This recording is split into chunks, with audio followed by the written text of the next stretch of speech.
Shalom. Mari kita bersama membuka Alkitab kita di dalam Injil Lukas pasal yang ke-15. Injil Lukas pasal 15. Ayat yang ke-11 mulai, perumpamaan tentang anak yang hilang.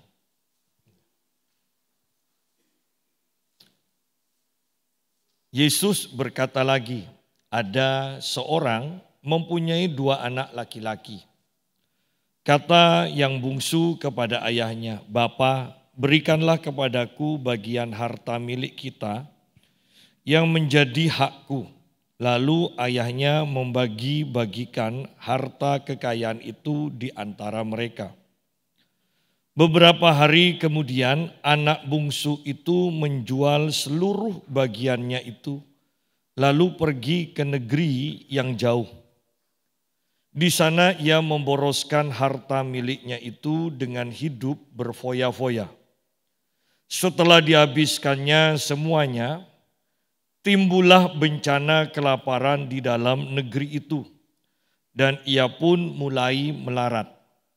Lalu ia pergi dan bekerja pada seorang majikan di negeri itu. Orang itu menyuruhnya ke ladang untuk menjaga babinya. Lalu ia ingin mengisi perutnya dengan ampas yang menjadi makanan babi itu. Tetapi tidak seorang pun yang memberikannya kepadanya. Lalu ia menyadari keadaannya. Katanya, betapa banyaknya orang upahan Bapakku yang berlimpah-limpah makanannya. Tetapi aku di sini mati kelaparan. Aku akan bangkit dan pergi kepada Bapakku dan berkata kepadanya, Bapa, aku telah berdosa terhadap surga dan terhadap Bapa. Aku tidak layak lagi disebutkan anak Bapa. Jadikanlah aku sebagai salah seorang upahan Bapa. Kita berhenti sampai sini dulu. Nah, ini cerita yang sudah terkenal dan beberapa kali juga kita sudah bahas tentang firman ini. Tentang anak yang hilang, ya. Dan ayat ini memfokuskan kepada anak yang bungsu. Kita para pengkhotbah pada akhirnya menyadari bahwa bukan anak bungsu saja yang hilang, ternyata kedua anak ini sama-sama anak yang terhilang. Jadi anak bungsu terhilang, anak yang lebih parah lagi adalah anak sulung yang terhilang di rumah sendiri. Ya, kalau terhilang di luar rumah itu wajar. Terhilang di rumah sendiri ini yang bingung mau cari kemana. Ya, mau lapor ke polisi juga tidak akan ketahuan, tidak akan ketemu. Kenapa? Karena ada di rumah. Ya, kalau ada di luar bisa ketemu sama polisi. Ya, di sini dikatakan ada seorang mempunyai 2 anak laki-laki. Kata yang bungsu kepada ayahnya, Bapa, berikanlah kepadaku bagian harta milik kita yang menjadi hakku. Lalu ayahnya membagi-bagikan harta kekayaan itu di antara mereka. Ini menggambarkan tentang Bapa di surga. Dan kalau kita perhatikan ayat ini, bukankah sangat luar biasa dan sangat membuat kita tenang. Bahwa Bapak kita kaya. Ya. Bapak kita kaya.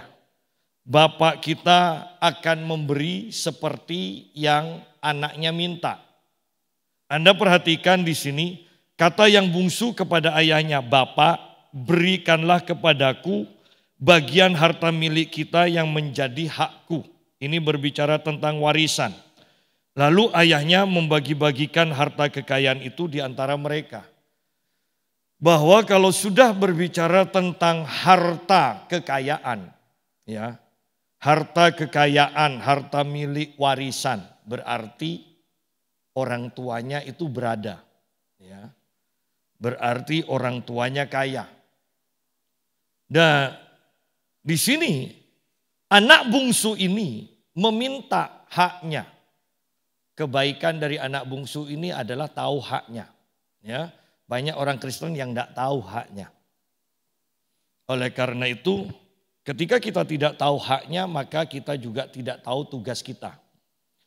Anak bungsu ini tahu haknya, bahwa dia punya hak atas warisan. Sidang jemaat ingat bahwa Bapak kita juga menyediakan warisan bagi kita. Dan tentunya ini akan membuat kita makmur. Alkitab katakan bahwa Tuhan akan membuat kita makmur. Bapak, berikanlah kepadaku bagian harta milik kita yang menjadi hakku. Lalu ayahnya membagi-bagikan harta kekayaan itu di antara mereka. Beberapa hari kemudian anak bungsu itu menjual seluruh bagiannya itu lalu pergi ke negeri yang jauh. Nah, meminta bagiannya itu tidak salah. Walaupun agak kurang ajar karena ayahnya belum mati. Ya, ayahnya masih sehat, sudah minta warisan. Tetapi ini juga tidak salah. Nah, yang menjadi masalah adalah anak ini menjual seluruh bagiannya. Anak ini menjual seluruh bagiannya. Anda ingat kalau membaca ayat ini, Anda akan ingat kepada kejadian Esau yang menjual hak kesulungannya, ya, sehingga dia tidak mendapatkan apa yang menjadi warisannya. Kalau anak bungsu ini mendapatkan tetapi menjualnya. Sehingga warisannya kita tahu habis, tersia-siakan. Dan ini adalah warisan yang besar. Karena ayahnya disebut kaya. Banyak hambanya, banyak budaknya kan. Berarti kaya. Beberapa hari kemudian anak bungsu itu menjual seluruh bagiannya, seluruhnya dijual. Ya, sidang jemaat yang harus kita perhatikan begini, bahwa Bapak tidak akan pernah memecat kita sebagai anaknya. Tetapi anak ini yang menjauh dengan sendirinya dari bapaknya. Ingat, bahwa orang Kristen, orang yang lahir baru, engkau berbuat dosa, jangan biarkan tuduhan pendakwa mengatakan Anda tidak layak. Perhatikan, anak berbuat salah tidak secara otomatis dia akan dipecat jadi anak. Ya. Bahkan anak yang sudah terlibat narkoba, yang kalau kita perhatikan ada tape hilang. Ada kulkas, mungkin kulkas pun bisa hilang walaupun berat kan. Toh tetap aja tidak pernah dipecat jadi anak. Ya. Tidak pernah. Kebanyakan yang terjadi adalah anak itu sendiri yang meninggalkan orang tuanya, tidak tahu juntrungnya. Sama, ingat, ketika kita percaya Yesus, jangan biarkan setan mendakwa kita dan mengatakan kita tidak layak karena 1 kesalahan, 2 kesalahan, 3 kesalahan, 4 kesalahan, dan seterusnya. Karena Yesus sendiri mengajarkan kepada kita untuk mengampuni orang yang bersalah kepada kita sehari. Itu 70 kali 7 kali sehari loh. Ya. Artinya pengampunan yang tidak ada habisnya. Jangan salah tangkap apa yang saya katakan. Pak, berarti kita bebas dong berbuat dosa. Kita tetap akan menjadi anak. Kalau kita sudah berpikir seperti itu, maka ketahuilah bahwa kita pasti belum lahir baru. Kita belum menerima anugerah Tuhan. Karena anugerah Tuhan itu secara otomatis akan membuat kita cinta Tuhan, ingin dekat dengan Tuhan, tidak pernah kepikiran untuk melakukan dosa. Itu ciptaan baru. Ya. Nah, mari kita kembali di sini. Anak ini ingat, ayahnya tidak pernah mengusir anak ini dan mengatakan mulai sekarang engkau bukan anakku lagi. Tidak pernah. Ayah ini memberi apa yang anaknya minta. Ya. Dan Alkitab katakan mintalah kamu akan diberi. Dan anak ini meminta warisan dan bapaknya memberi. Ya. Yang jadi masalah adalah anak itu pergi meninggalkan bapaknya dan dikatakan pergi ke negeri yang jauh. Yang tidak terjangkau, yang tidak ada kabar-kabari lagi. Dia pergi. Nah ini yang terjadi. Ingat bahwa orang-orang meninggalkan imannya bukan karena diusir oleh Bapa di surga. Bukan karena dia sudah melakukan dosa yang begitu banyak dan Bapa tidak berkenan. Bukan. Mereka meninggalkan. Mereka tidak menjadi anak Bapa di surga lagi karena keputusannya sendiri untuk meninggalkan bapaknya. Keputusannya sendiri untuk menyembah Allah yang lain. Keputusannya sendiri untuk memilih neraka. Alkitab katakan hari ini aku perhadapkan kepadamu berkat dan kutuk, hidup dan kematian. Pilihlah berkat, pilihlah kehidupan. Tuhan sudah mengatakan ini loh, ada dua pilihan ya. Pilih yang ini loh kehidupan. Nah jelas kan? Kan kalau sudah seperti itu mudah sebenarnya. Oleh karena itu saya selalu katakan orang yang lahir baru sebenarnya. Untuk hidup benar, memilih yang benar itu tidak perlu susah payah. Itu sudah habitatnya. Nah ya. Kalau kita masih mengatakan sukar. Berarti belum lahir baru. Belum lahir baru. Ya. Nah kembali kepada pembacaan kita. Beberapa hari kemudian anak bungsu itu menjual seluruh bagiannya. Kalau harta itu merupakan bagian dari kehidupan bapaknya. Maka berarti disinilah sama dengan kita. Orang-orang Kristen yang menjual Tuhannya. Kemudian pergi jauh. Menjual Tuhannya dan pergi ke negeri yang jauh. Yang tidak terjangkau dan tidak akan dijangkau. Ya. Di sana ia memboroskan harta miliknya itu dengan hidup berfoya-foya. Ketika kita jauh dari Bapa, ingat tidak ada yang ngawasi lagi. Kita bebas. Anda mungkin pernah mendengar anak-anak yang sekolah, kuliah, keluar kota, kos ya. Yang tidak terpantau dan ada yang mengatakan saya kuliah. Tapi kok tidak lulus-lulus, uang terus mengalir. Ya.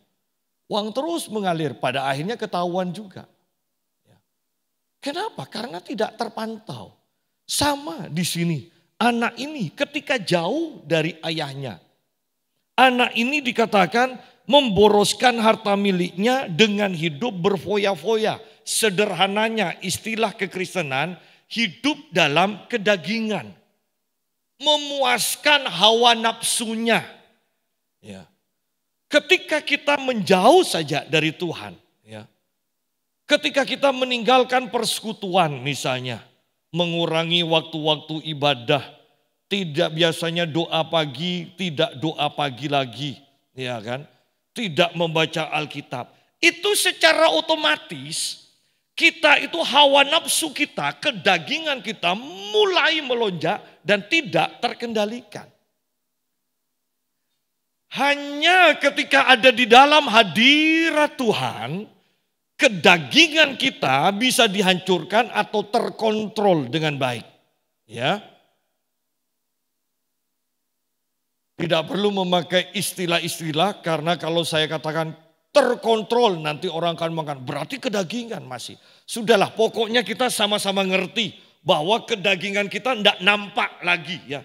Ketika ada dalam hadirat Tuhan, semua kehidupan kita dikuasai oleh Tuhan. Itu akan menjadi kehidupan yang tenang. Di mana berandai-andai. Binatang buas dalam diri kita pun itu menjadi jinak dalam hadirat Tuhan. Ya. Oleh karena itu di sini yang menjadi masalah bukan karena anak ini meminta dan diberi dan terlalu banyak dan terlalu dimanja. Bukan. Yang menjadi masalah anak ini jauh dari bapaknya. Itu aja. Yang menjadi masalah dari anak bungsu ini adalah jauh dari bapaknya. Ayat 14 di sini dikatakan setelah dihabiskannya semuanya. Timbullah bencana kelaparan di dalam negeri itu dan ia pun mulai melarat. Alkitab katakan begini, permulaan hikmat adalah takut akan Tuhan. Ya, Anda bisa baca di Amsal, Anda bisa baca di Ayub. Permulaan hikmat adalah takut akan Allah. Ya. Nah, ketika anak ini menjauh dari bapaknya, maka dia tidak punya hikmat lagi. Kedagingannya yang mengontrol dia. Kemudian yang pasti di sini ayat 14 kita tahu bahwa anak ini tidak berhikmat lagi. Karena di sini dikatakan setelah dihabiskannya semuanya. Semua kekayaannya dihabiskan saat itu juga. Dia tidak pernah mikir ke depannya bagaimana. Sehingga ketika semua dihabiskan sekarang. Kemudian dia terus melangkah sampai ke masa depan. Ternyata di masa depan ada bencana kelaparan. Seandainya tidak dihabiskan sekarang, masa bencana kelaparan di masa depannya itu tidak akan pernah menjadi masalah. Dia punya uang kok masih. Dia punya harta. Jadi kita lihat di sini ketika dia jauh dari bapaknya, ketika dia hidup dalam kedagingannya, maka hikmatnya menjadi lenyap. Hikmatnya lenyap. Banyak orang yang hanya hidup untuk hari ini. Bukan hidup hari ini untuk persiapan ke yang akan datang. Bukan. Banyak orang hidup hanya untuk bersenang-senang hari ini. Tidak pernah memikirkan untuk ke depannya. Oleh karena itu saya juga banyak heran dengan kehidupan orang-orang. Hidup asal-asalan, pokoknya bekerja, pokok hidup. Sekolah pokoknya naik kelas. Ya. Main olahraga pokok bisa ketawa. Kenapa sih kok enggak ketika sekolah ingin ranking pertama. Ketika olahraga bukan hanya ketawa tapi juara. Ketika kita bekerja ingin menjadi yang terbaik, menjadi kaya. Seharusnya kan seperti itu. Tetapi kita melihat banyak orang hidup hanya asal hidup aja. Tidak ingin jadi yang terbaik. Setelah dihabiskannya semuanya, hari ini dihabiskan, besok timbul bencana kelaparan di dalam negeri itu. Dan dia pun terdampak. Dikatakan ia pun mulai melarat. Sama-sama tetapi lebih mudah lah ya. Dari miskin menjadi kaya. Daripada dari kaya menjadi miskin. Ya. Walaupun sama berat. Kalau miskin langsung kaya. Bukan merangkak ya. Untuk jadi kaya itu pun akan bahaya. Untuk karakter kita, untuk segalanya akan bahaya. Tetapi lihat anak bungsu ini dari kaya sekarang mulai menjadi melarat. Kata melarat ini kan sepertinya lebih daripada miskin. Melarat. Kalau sudah melarat berarti kebutuhan umumnya itu sudah tidak bisa terpenuhi lagi. Dan ia pun mulai melarat. Bahwa ketika kita jauh dari Bapa, pada akhirnya kita akan membaca juga bahwa anak ini hidup dalam penyesalan. Sidang jemaat, percayalah bahwa ketika kita menjauh dari Bapa surgawi, di dalam hati mereka yang menjauh dari Bapa itu ada penyesalan. Ada penyesalan. Bayangkan hidup dengan keluarga yang harmonis. Satu suami, satu istri. Bukankah enak? Ya. Orang itu agak konyol-konyol sekarang.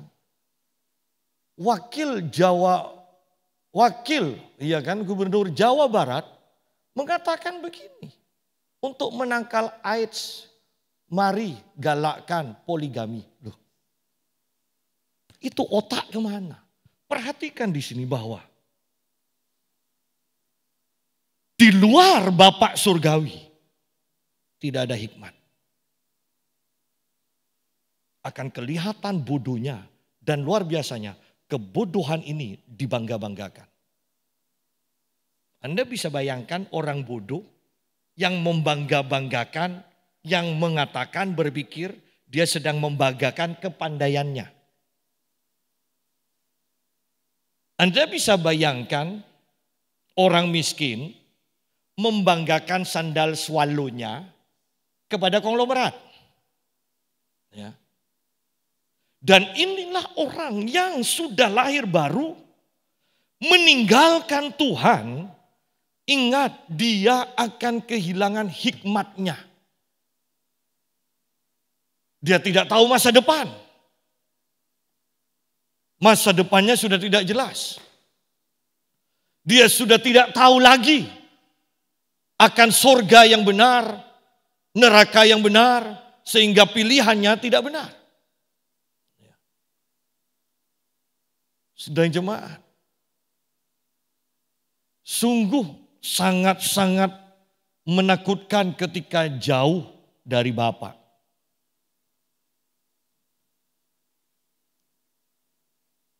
Ia pun mulai melarat. Ya. Lalu ia pergi dan bekerja pada seorang majikan di negeri itu. Ia pergi dan bekerja pada seorang majikan di negeri itu. Orang itu menyuruhnya ke ladang untuk menjaga babinya. Ya. Berarti ingat di sini kehidupannya sudah tidak ada dalam kekudusan. Ya. Dia sudah tidak peduli lagi akan mungkin kita katakan adat kebiasaan kita. Ya. Ingat loh, hidup dalam kebiasaan kita, ya, adat kita itu enak. Ya. Misalnya kalau kita orang Madura di sini, gaya kita sebagai orang Madura, coba Anda pergi ke Jawa dengan adat yang berbeda, hidup dengan orang Jawa dengan adat berbeda. Di sini kan kita bisa makan rujak, angkat kaki sebelah, ya, atau makan dengan ikan goreng pakai petis, kaki diangkat sebelah, tidak masalah. Tetapi bayangkan dengan hidup dengan orang Jawa, bahkan orang yang keraton lagi. Anda bisa bayangkan, tidak enaknya ngangkat kaki, kalau sudah biasa makan enak sambil angkat kaki satu. Artinya bahwa, ingat loh, bahwa ketika kita keluar dari habitat kita, itu tidak enak. Dia biasa hidup dengan, ingat anak ini berbicara dengan orang Yahudi. Yang ketika melihat babi, ya, itu sudah langsung hati nuraninya, pikirannya mengatakan itu najis. Ya. Dan sekarang dia harus menjaga yang najis ini. Anda bisa bayangkan sebenarnya hati nurani dari anak bungsu ini tersiksa sekali. Tersiksa. Ya. Banyak orang yang sebenarnya tersiksa. Saya punya teman. Tentunya agama sebelah. Kemudian dia cerai dengan suaminya.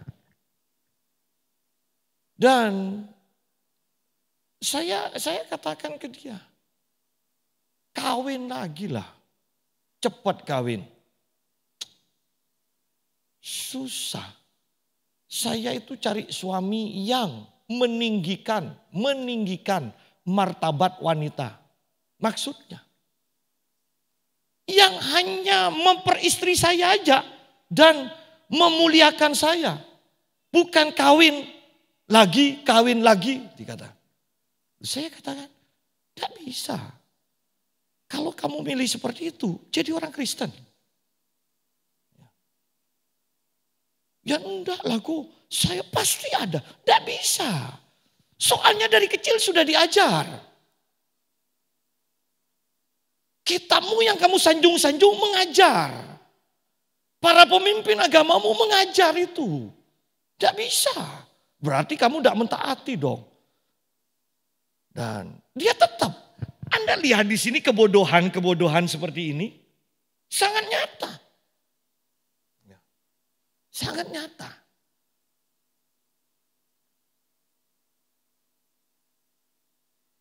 Dari agama yang lain mengatakan bahwa Alkitab ini tidak asli lagi, tapi palsu. Saya tapi herannya begini. Sudah tahu palsu tapi dipelajari. Sudah palsu diselidiki. Kalau kita kan, kalau uang palsu kan, ada yang nyimpan uang palsu. Tidak ada. Oh, dipelajari tiap malam. Diomongkan, kemudian tiap hari diperbandingkan tiap hari. Hanya orang bodoh yang seperti ini. Namanya uang palsu, kita marah, kalau perlu kita injek-injek, metromet, ya buang. Tapi yang saya mau katakan begini kembali, bahwa di luar Kristus tidak ada hikmat. Tidak ada hikmat.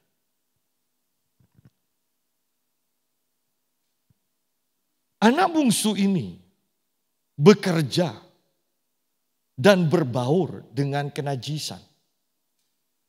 Ya, di sini digambarkan menjaga babi. Sampai dalam taraf. Dia mau jadi seperti babi juga. Iya kan? Kan mau makan makanan babi, berarti kan jadi babi. Anda bisa bayangkan babi dan anak bungsu ini bersila bersama dan ada makanan di tengahnya. Loh, kan istilahnya kan seperti itu kan, supaya lebih gampang kita cerna, ya. Makan, iya babi enak ya, enak. Iya, kamu baru tahu ya? Iya, baru tahu. Tetapi bukankah ini yang sama? Banyak orang Kristen yang biasa hidup dalam kekudusan dan kemudian mengatakan ketika jauh dari Bapa, mengatakan, tidak enak hidup dalam keteraturan kekudusan. Enak seperti ini. Loh, kenajisan pada akhirnya dikatakan enak. Kenajisan adalah hal yang benar. Ya.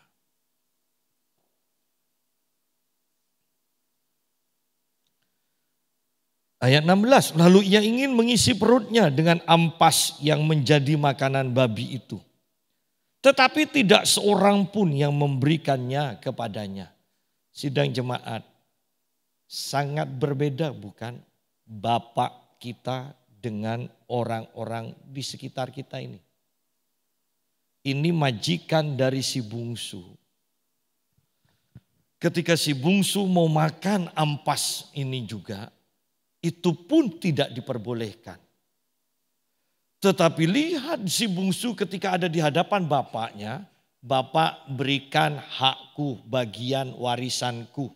Dan bapak memberikan. Sedangkan majikannya yang sekarang minta sebagian kecil ampas yang dimakan babi aja, tidak diperbolehkan. Anda bisa bayangkan kehidupan kemudahan hidup di dalam hadirat Bapa, yaitu di rumah Bapa itu, dan hidup di luar hadirat Bapa, di luar rumah Bapa. seandainya setiap orang Kristen mau taat, menyediakan waktu dan banyak waktu tinggal dalam hadirat Tuhan, saya percaya tidak akan ada orang Kristen yang kekurangan. Yang jadi masalah hampir kebanyakan orang Kristen ketika diajarkan masalah seperti ini, langsung dengan sikap sinis, marah tanpa berpikir panjang. Memangnya hanya mau doa terus, tidak kerja. Padahal kan maksudnya bukan seperti itu. Ya. Tetapi karena ini sudah menyentuh kelemahan mereka, biasanya mereka marah. Sama dengan agama tetangga, kalau sudah kalah berdebat, itu marah. Itu memang gaya khasnya. Ya. Jadi mari kita pelajari kembali ini kebenaran-kebenaran ini. Ayat 17, bersyukur bahwa di sini kemudian si bungsu mulai menyadari. Lalu si bungsu menyadari keadaannya, katanya. Betapa banyaknya orang upahan Bapakku yang berlimpah-limpah makanannya, tetapi aku di sini mati kelaparan. Loh, ini bukan, perhatikan, bukan anak dari bapaknya saja, itu hanya budaknya. Saya membayangkan begini, betapa baiknya yang mau digambarkan oleh Yesus di sini adalah ini loh kebaikan Bapak. Bahkan tidak usah anaknya, budaknya saja makannya berlimpah-limpah. Bayangkan di sini ada kata berlimpah-limpah makanannya. Kalau budaknya saja sudah seperti ini, apalagi anaknya. Kalau mau dibandingkan, bagaimana kehidupan malaikat? Bukankah malaikat itu adalah hamba-hamba, budak-budak dari Bapak kita? Dan kita adalah anaknya. Oleh karena itu kitab Ibrani pasal pertama ayat 14 kalau tidak salah mengatakan bahwa malaikat-malaikat itu adalah makhluk utusan yang diutus untuk menjaga dan melayani kita, orang-orang yang berhak menerima keselamatan.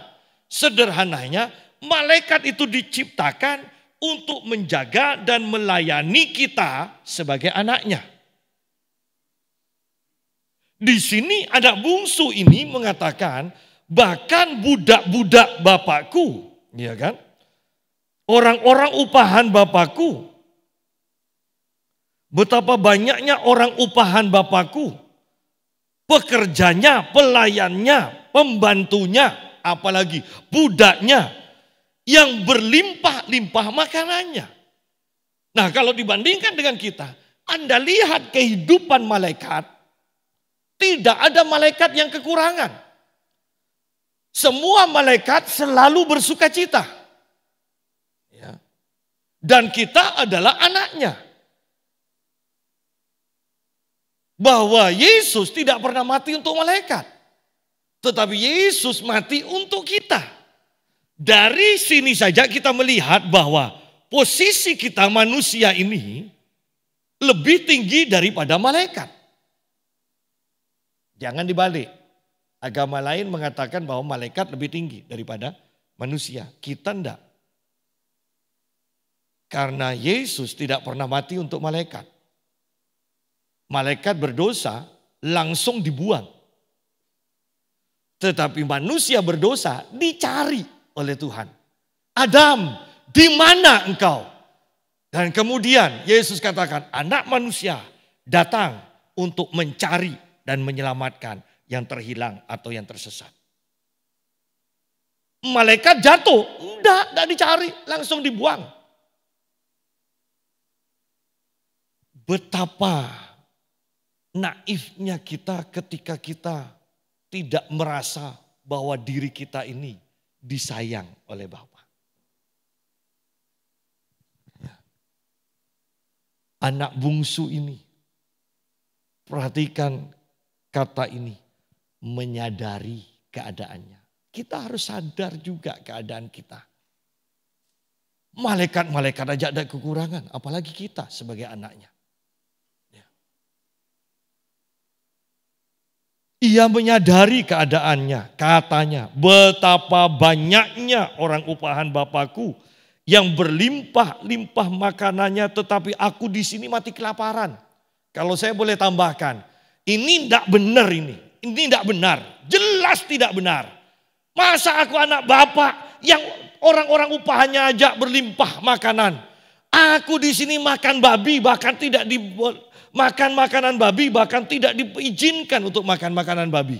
Jelas ini tidak benar, jelas tidak benar. Sekarang aku mau bertobat. Aku mau datang kepada Bapak. Loh, di sini luar biasanya.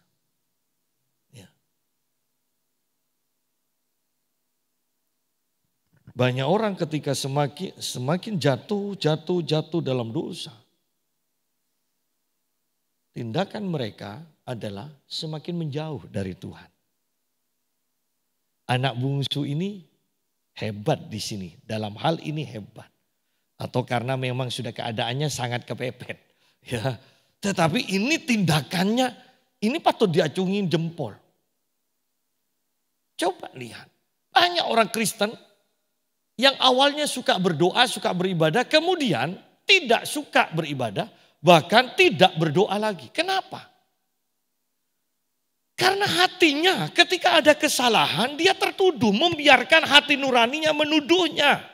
Terus sehingga dia tidak mau lagi, tidak bergairah, tidak bersuka cita dalam berdoa, bahkan kemudian takut untuk berdoa, bahkan kemudian tidak layak untuk berdoa.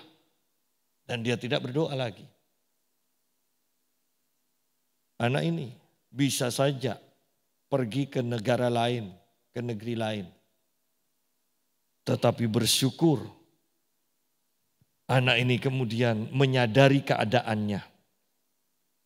Ayat 18, ini dalam rancangannya, rencana yang akan dilakukannya. Aku akan bangkit dan pergi kepada bapakku dan berkata kepadanya, Bapak, aku telah berdosa terhadap surga dan terhadap Bapak. Aku tidak layak lagi disebutkan anak Bapak. Jadikanlah aku sebagai salah seorang upahan Bapak. Ya. Dia merasa berdosa. Sehingga anak ini merasa tidak layak lagi disebut anak. Kenapa? Karena bagiannya, warisannya sudah dihabiskan. Dia sudah mengecewakan bapaknya. Dia sudah melakukan hal-hal yang tidak berkenan. Tetapi kita tahu akhirnya respon dari bapak. Luar biasa bukan? Bapak tidak pernah bahas loh kesalahannya. Yang penting anaknya sudah menyadari. Tidak sempat anaknya ngaku akan kesalahannya. Tetapi saya mau katakan, Bapak langsung menghapuskan kesalahannya. Tidak sempat ngaku. Ya. Ini gambaran Bapak kita yang tidak pernah mempermasalahkan kesalahan dan kelemahan kita. Dia pribadi yang tidak perlu ditakuti dengan gemetar dalam menghampirinya. Dia Bapak yang baik. Saya percaya ketika si bungsu ini menghampiri bapaknya, dia penuh dengan kekhawatiran awalnya. Dikatakan ayat 20, maka bangkitlah ia dan pergi kepada bapaknya. Pergi kepada bapaknya. Ini penting sekali. Jangan menjauh dari bapak, tetapi pergi kepada bapaknya. Pergi menghampiri bapak. Pergi mendekat kepada bapak. Bukan pergi menjauh.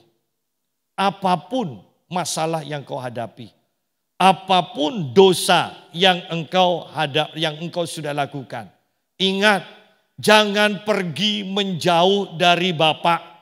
tetapi biarlah kita semakin mendekat kepada Bapa. Karena pengampunan itu tersedia, bahkan pengampunan itu sudah dilakukan. Maka bangkitlah ia dan pergi kepada bapaknya. Ketika ia masih jauh, ayahnya telah melihatnya. Lalu tergeraklah hatinya oleh belas kasihan. Ini Bapak kita. Hatinya yang selalu tergerak oleh belas kasihan. Hatinya yang selalu mengharapkan yang terhilang itu datang kembali dan ditemukan. Hati Bapak tidak mengatakan, engkau sudah jauh, engkau terhilang. Semoga engkau celaka. Engkau tahu rasa. Oh tidak. Bapak menantikan, kapan anakku kembali? Kapan anakku kembali?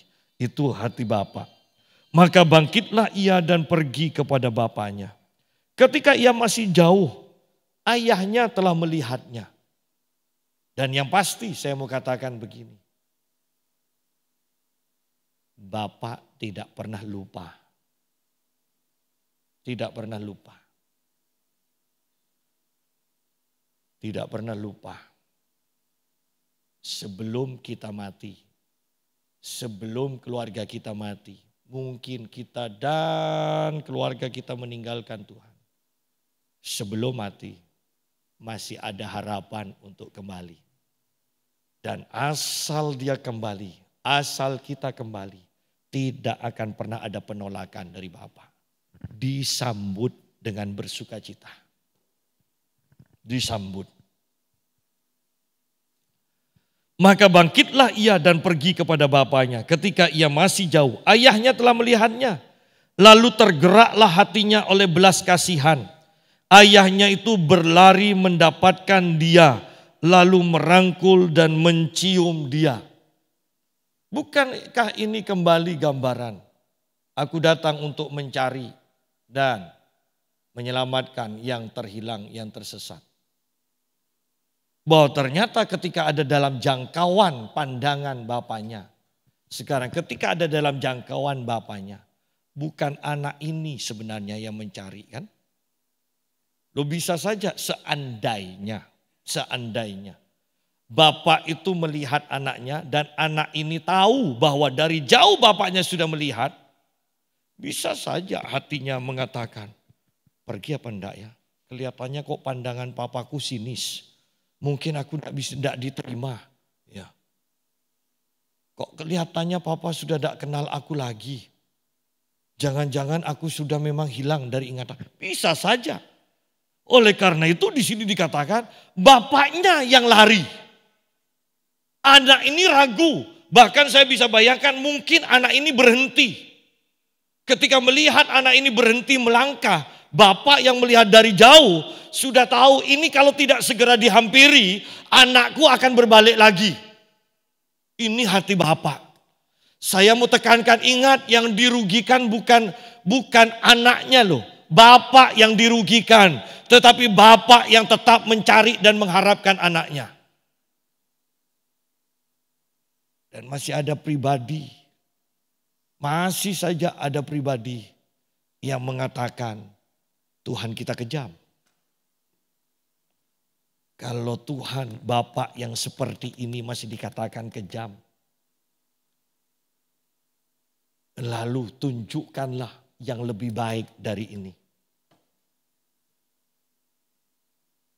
Adakah Tuhan yang mati bagi orang-orang yang berdosa dan sedang memusuhinya? Cari di semua agama yang lain. Cari. Adakah Tuhan yang mengatakan, aku beserta dengan kau. Aku turut bekerja bersama engkau. Adakah? Yang ada hanya, kerjakan buat aku. Kerjakan buat aku. Kerjakan buat aku. Kerjakan yang benar. Jangan ada kesalahan. Salah sedikit aku hukum. kerjakan. Hanya Tuhan kita yang bekerja sama dengan kita. Hanya Tuhan kita yang mengerjakan keselamatan dan kita terima jadi. Hanya Tuhan kita. Saya tidak menjelek-jelekkan, tetapi kalau kita mau jujur, cari kalau ada Tuhan yang seperti ini. Kalau Anda mau belajar, cari yang seperti ini. Anda tidak akan menemukannya. Ya.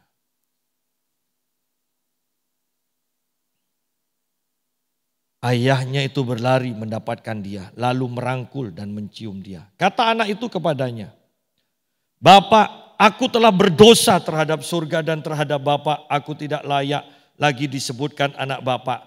Tetapi ayah itu berkata kepada hamba-hambanya, perhatikan, kata-kata dari anaknya tidak dihiraukan. Bapak tidak tertarik melihat anaknya itu menangis, terseduh-seduh, bahkan sampai berlutut, tidak di sini. Tetapi ayahnya itu berkata langsung kepada hamba-hambanya, lekaslah, bawa kemari jubah yang terbaik, pakaikanlah itu kepadanya, dan kenakanlah cincin pada jarinya dan sepatu pada kakinya. Dan ambillah anak lembu tambun itu, sembelilah dia dan marilah kita makan dan bersukacita. Pemulihan, keselamatan terjadi dalam sekejap. Tidak perlu tunggu, aku mau lihat. Apakah kamu sungguh-sungguh bertobat? Buktikan dulu melalui tindakanmu, melalui perkataan. Kalau seperti itu suruh buktikan dulu. Tidak akan sampai pada taraf tingkatan yang diinginkan oleh bapaknya. Tetapi yang bapak lakukan adalah dia langsung memulihkan, menjadikan ciptaan yang baru. Setiap kita yang percaya kepada Tuhan bukankah langsung menjadi ciptaan yang baru. Kemudian ini yang terjadi adalah anak ini dan bapaknya langsung pesta, langsung ngumpul, langsung bersama. Langsung ada keakraban. Ingat ketika kita lahir baru, kita langsung tidak peduli yang lain. Kita maunya selalu bersama Tuhan. Ya. Dan ini yang terjadi. Kamu harus menjalani waktu 5 tahun baru bisa dengar suara Tuhan. Tidak. Pada waktu engkau lahir baru. Kalau engkau tahu cerita ini. Pasti bapak dan anak ini langsung bercakap-cakap. Ya. Mungkin saling suap ini nanti. Ya. Dan mereka tertawa bersama. Mereka tertawa bersama. Lihat bahwa di sini dikatakan, dan marilah kita makan dan bersukacita. Sedangkan bersama majikannya di negeri yang jauh, si bungsu mau makan ampas babi saja, tidak diizinkan. Sekarang bersama Bapa, bukan hanya makan, tetapi pesta dan bersukacita bersama. Sidang jemaat. Saya mau tekankan di sini bahwa ketika engkau bersekutu dengan Bapa, engkau akan selalu bersukacita. Ada sukacita. Banyak orang-orang yang bertanya pada saya, Pak Yusa pernah ke Israel? Tidak ingin ke Israel. Sidang jemaat. Saya katakan, saya tidak ingin. Kalau dibayari mau. Mau, tapi kalau untuk nabung, untuk pergi kan ada cicilan tiap bulan supaya berangkat ke Israel. Apakah bisa? Bisa saya. Tetapi untuk pergi ke sana dan mengeluarkan uang seperti itu untuk ke sana, saya tidak tertarik. Katanya bisa Pak, tapi bisa lebih mudah mempelajari Alkitab. Loh buktinya, mereka tidak lebih baik daripada yang tidak pergi ke. Apakah salah ke sana? Enggak salah. Apakah ada gunanya? Ada. Lu saya retreat saja memangnya saya suka untuk jalan-jalan. Enggak. Hanya saya tahu itu perlu untuk kita dan jemaat. Saya dan jemaat semakin akrab. Itu perlu. Tetapi kalau suruh milih saya jalan-jalan dengan di kamar. Sediakan buku, sediakan camilan, saya milih di kamar. Daripada ke Israel, daripada ke loteng atas, daripada ke Batu, saya lebih baik di kamar. Orang-orang ketika tahu saya tidak ke Israel, sepertinya saya tidak kudus. Sepertinya saya tidak punya keinginan yang kudus. Padahal keinginan saya hanya bersekutu dengan Bapa di surga. Jangan salah tafsir dan mengatakan Yusa anti ke Israel. Tidak. Itu perlu. Ya. Asal ke sana bukan hanya untuk foto-foto, ya kan? Pelajari sungguh-sungguh supaya kita punya wawasan. Tapi kalau hanya foto-foto untuk apa?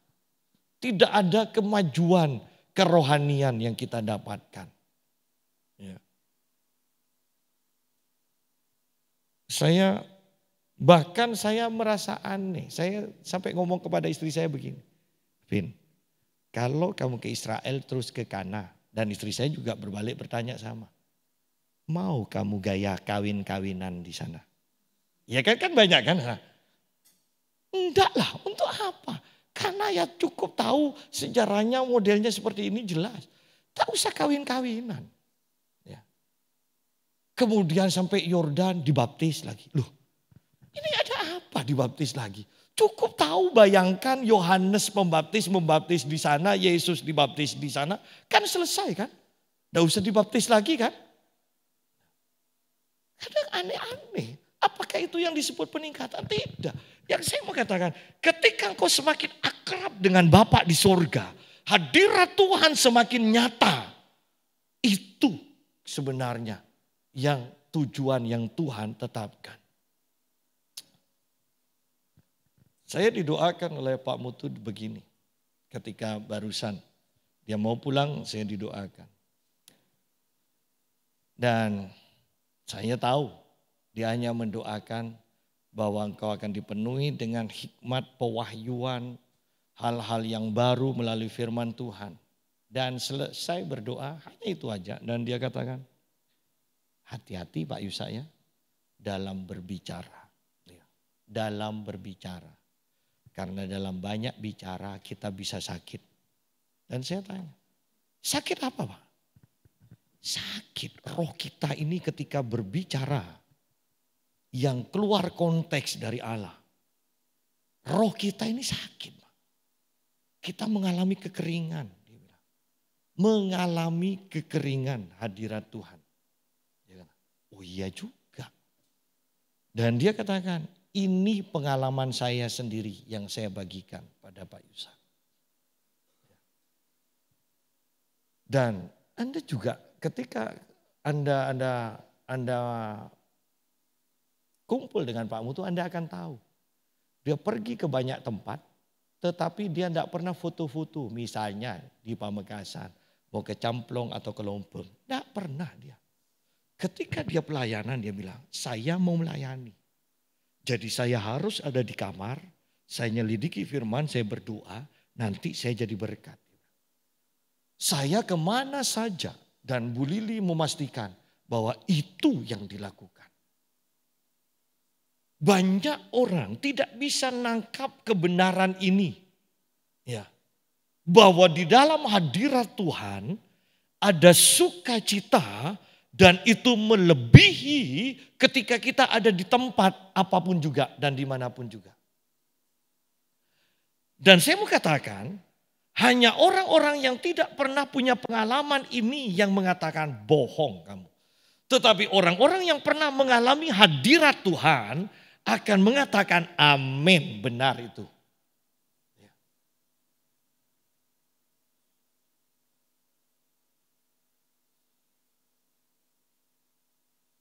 Ayat 23.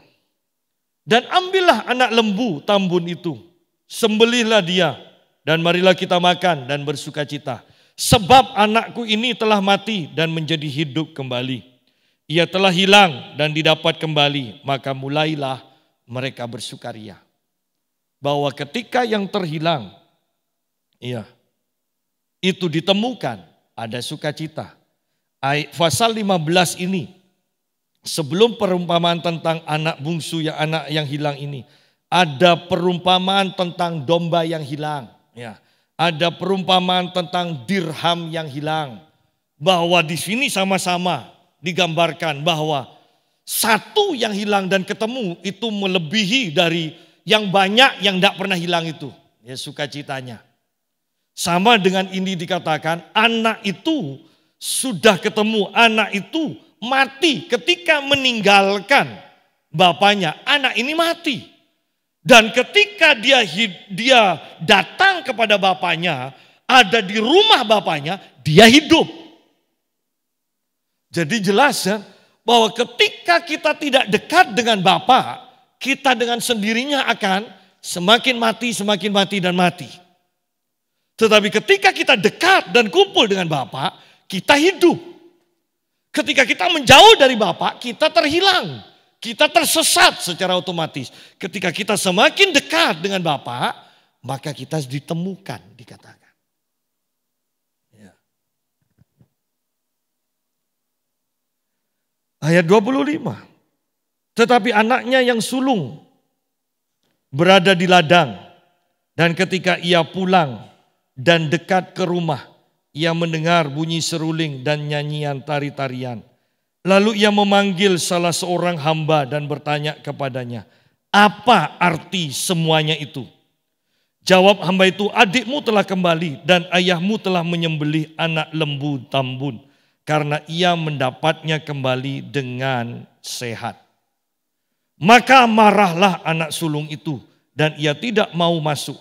Lalu ayahnya keluar dan berbicara dengan dia. Sidang jemaat, ini anak kedua, anak sulung, tapi saya sebut anak kedua yang terhilang. Ya. Terhilang di rumah bapaknya. Atau saya katakan terhilang di halaman rumahnya. Ya. Karena ketika ada pesta, lihat anak ini ketika rumahnya rame, anak ini tidak langsung masuk. Anak ini masih di luar rumahnya dan yang dipanggil adalah hambanya. Pekerjanya yang ditanya. Loh, seharusnya kan kalau dia akrab, Anda bisa lihat di sini bahwa anak ini lebih akrab dengan budaknya daripada dengan bapaknya. Kenapa? Karena gaya hidupnya sama dengan budaknya, yaitu kerja.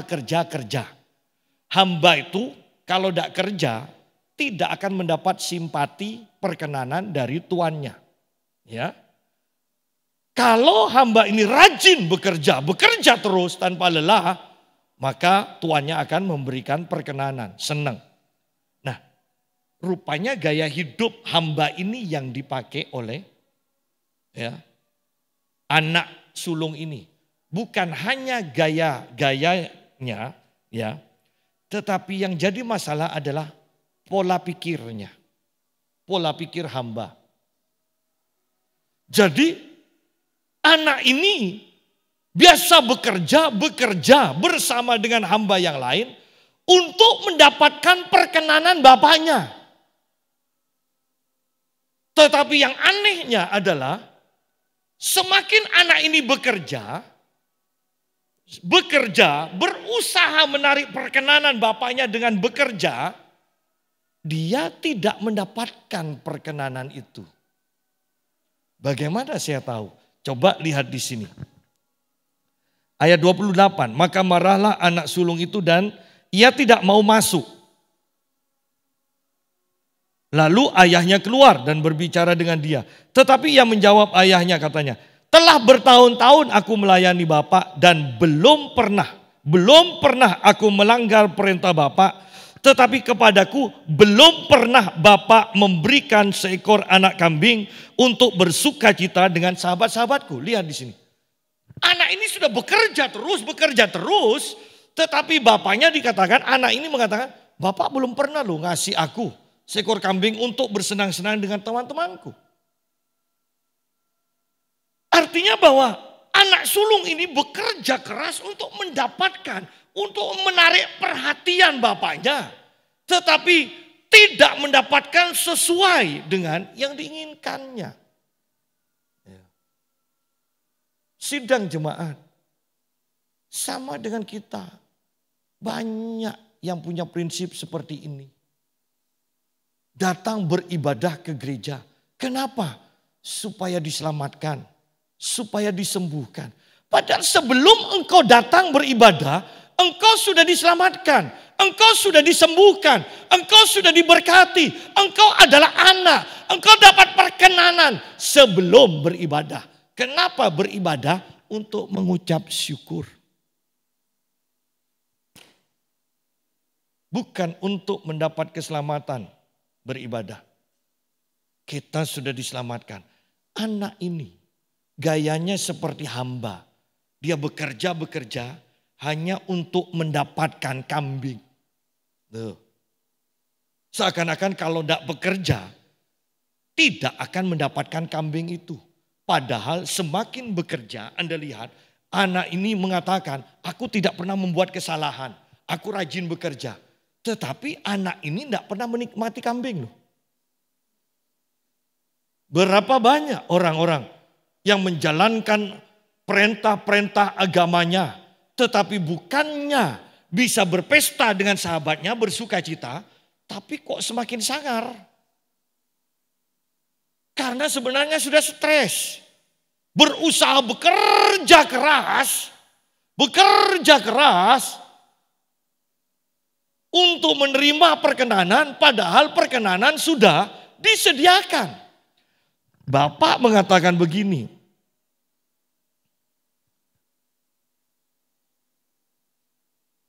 ayat 31, kata ayahnya kepadanya, anakku, engkau selalu bersama-sama dengan aku. Dan segala kepunyaanku adalah kepunyaanmu. Lihat di sini bahwa semua sudah disediakan. Anakku, engkau selalu bersama-sama dengan aku. Kalau kita selalu bersama dengan Bapa, kepunyaan Bapa adalah kepunyaan kita. Yang jadi masalah, anak ini tidak selalu bersama bapaknya. Anak ini selalu bersama hamba yang lain. Itu yang jadi masalah. Sehingga untuk tanya saja, dia tidak tanya kepada bapaknya. Dia tanya kepada hamba yang lain. Sehingga ketika sampai ke rumahnya saja, dia tidak langsung masuk. Dia ada di halaman. Karena tidak semua hanya hamba kepala, budak kepala mungkin, yang diizinkan masuk ke rumah. Hamba yang lain tidak diizinkan masuk. Lihat di sini. Loh, masa kita lihat, bisa bayangkan kita ada di rumah, kita sampai di rumah kita ada sesuatu yang aneh. Anggaplah tidak biasanya, kita tidak langsung masuk. Kita tanya ke tetangga, ada apa itu di rumahku? Loh, kan aneh. Anda mungkin ketika saya mengatakan seperti ini, Anda mungkin lucu juga. Tetapi itulah gambaran diri kita. Kita tidak mau masuk ke hadirat Tuhan dan tanya ke Tuhan. Banyak orang-orang Kristen di Surabaya, di tempat-tempat saya melayani, tidak tanya kepada Tuhan, tanya kepada hamba Tuhan. Doakan rekamannya keluar, doakan rekamannya keluar. Kenapa? Karena dia bukan anak, hamba. Pola pikirnya pola pikir hamba. Ayat yang ke-30, tetapi baru saja datang anak bapak yang telah memboroskan harta kekayaan bapak bersama-sama dengan pelacur-pelacur. Maka bapak menyembelih anak lembu tambun itu untuk dia. Sidang jemaat, saya mau tekankan, inilah pengampunan yang disediakan oleh bapak kita. Tidak perlu tunggu 1 minggu. Kalau manusia kan kalau marah, walaupun ada yang minta maaf ya, syukur-syukur kalau dimaafkan. Tapi dimaafkan aja kan tidak bisa langsung akrab kan. Masih butuh mungkin kalau dia mendekat terus ya sudahlah kasihan. Akhirnya bisa. Tapi kalau dengan Bapak di surga hari ini engkau menyadari keadaanmu, hari ini engkau mengakui kesalahanmu, hari ini juga engkau langsung akrab dengan Bapak kembali. Inilah Bapak kita. Jadi kalau Anda tahu Anda berbuat salah dan Anda mengaku kesalahan Anda, saya mau katakan, jangan tunggu seminggu baru merasa akrab dengan Bapak di surga. Hari itu juga engkau ke semua kesalahanmu tidak pernah ada di dalam ingatan Bapak lagi. Sehingga engkau di hadapan Bapak seperti orang yang tidak pernah berbuat kesalahan. Itulah keadaan kita. Jadi langsung aja dengan PD-nya so akrab aja dengan Bapak. Ya. Nah, ayat 31 harus jadi pegangan kita. Kata ayahnya kepadanya, anakku, engkau selalu bersama-sama dengan aku dan segala kepunyaanku adalah kepunyaanmu. Ayat ini luar biasa. Asal kita akrab dengan Bapak, asal kita dekat dengan Bapak, semua yang Bapak punya adalah milik kita juga. Kita berhak dan tidak perlu minta izin. Ya pakai aja, ya pakai aja. Jangan sampai kita di rumah kita selalu tanya, "Ma, boleh aku makan ini?" Ya, nanti siang, "Ma, ini boleh dimakan." Malam, "Ma, ini boleh dimakan." Oh, pas sempat sopereng bener. Kan gitu. Kalau tanya terus kan. Ya. Jadi semua dikatakan, engkau selalu bersama-sama dengan aku dan segala kepunyaanku adalah kepunyaanmu. Kita patut bersuka cita dan bergembira karena adikmu telah mati dan menjadi hidup kembali. Ia telah hilang dan didapat kembali.